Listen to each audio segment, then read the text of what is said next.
डिप्शन करे देखी एगो लड़का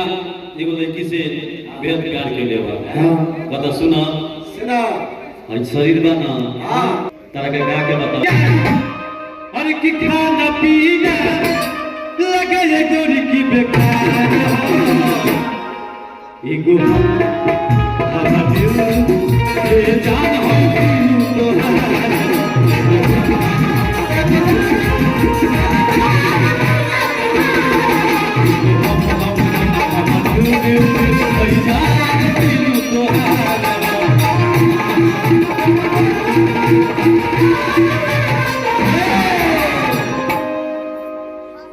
लड़के के लिए सुना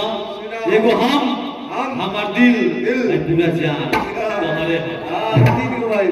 बताओ जब पूरा ही दे दे तो हमारा का कम लेके छोड़ के जाता है बोला तो बोला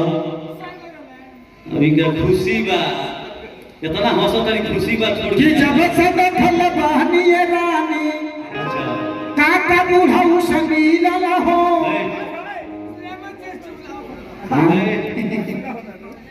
चले को कहते सुना कैसे कि तोहरा बिना और कि खाना पीना लगे ये गोरी की बेकार एगो ये जान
अरे लड़का का कहता